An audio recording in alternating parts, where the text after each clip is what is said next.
এই নির্বাচনের মাধ্যমেই ফ্যাসিস্ট তৈরি হয়েছে, খুনি তৈরি হয়েছে, চাঁদাবাজ তৈরি হয়েছে, আমাদের দেশের টাকা বিদেশে পাচার হয়েছে।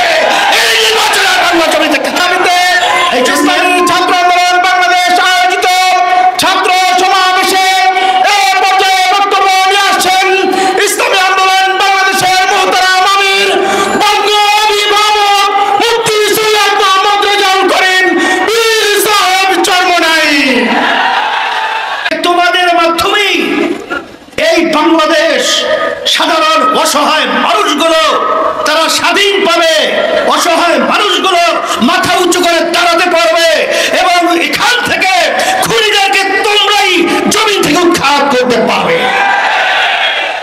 আমি বেশি লম্বা আলোচনা না করে সংক্ষেপে বলবো, আজকে 53 বছরে আমাদের দেশে সুষ্ঠু ধারা কোনো রাজনীতি প্রতিষ্ঠিত হয় নাই।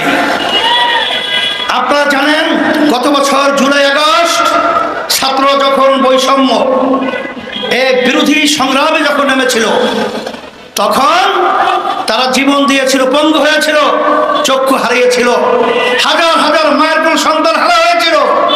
আমাদের মূল একটা লক্ষ্য উদ্দেশ্য ছিল এ দেশকে আমরা সুন্দরভাবে সাজাবো, এই দেশটা আবার স্বর্ণের দেশ হবে, আর আমাদের দেশের টাকা পাচার হবে না, আর আমাদের মায়ের কোন সন্তান হারা হবে না, আর এই দেশে আইনাগার তৈরি হবে না, লক্ষ লক্ষ পরিবার মিথ্যা কেসের মাধ্যমে আর সংসার ধ্বংস হবে না, এরকম একটা দেশ আমরা চেয়েছিলাম।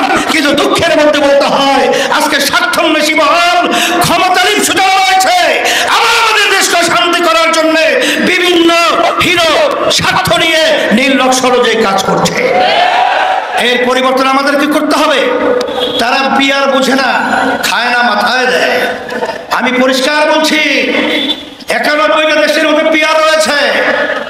আপনারা বলেন ভঙ্গুর একটা সংসদ তৈরি হবে, বিভিন্ন খোলা যুক্তি, তাহলে যে দেশের ভিতরে পিয়ার পদ্ধতিতে নির্বাচন চলছে কোন দেশে কি এই যুক্তির মাধ্যমে পিয়ার তারা কি বাদ দিয়েছে? কি বাদ দিল? তা বাদ তো দিলই না, বরঞ্চ আরো নতুন নতুন দেশ পিয়ার পদ্ধতির নির্বাচনের মাধ্যমে দেশকে সুন্দর একটা দেশ করার প্রক্রিয়া তারা আগাচ্ছে। এখানে পরিষ্কার ভাবে আমরা বলছি অন্তর্বর্তীকালীন সরকারকে, আপনার কমিটমেন্ট ছিল সংস্কার করবেন, খুনিদের বিচার দৃশ্যমান করবেন, তারপরে আপনার জাতীয় নির্বাচনের ব্যবস্থা করবেন। এখন পর্যন্ত আমাদের মৌলিক সংস্কার আমরা দেখছি না, হয় নাই। এরপরে আমরা দৃশ্যমান কোনো বিচার দেখি না, এটা দৃশ্যমান করতে হবে। আর সাথে সাথে বড় সংস্কার হলো এই 53 বছরে যে পদ্ধতিতে নির্বাচন হয়েছে, এই নির্বাচনের মাধ্যমেই ফ্যাসিস্ট তৈরি হয়েছে, খুনি তৈরি হয়েছে, চাঁদাবাজ তৈরি হয়েছে, আমাদের দেশের টাকা বিদেশে পাচার হয়েছে। এই নির্বাচনের বাংলা জমি দেখতে চায় না। এই জন্য আমরা পরিষ্কার বলছি যে আমরা এদেশের সন্তান, এদেশ নিয়ে ভালো মন্দ নিয়ে চিন্তা করার দায়িত্ব আমাদের রয়েছে। আপনারা যেন তেন একটা নির্বাচন করবেন, আবার চাঁদাবাজদেরকে পুনর্বহাল করবেন, আর আমাদের মায়ের কোলে আবার সন্তান হারা হবে, এটা কখনোই আমাদের হুঁশ থাকতে, গলা থাকতে, মুখ থাকতে বন্ধ করবো না, বন্ধ করবো না, বলতেই থাকবো, পরিবর্তন করতেই থাকবো।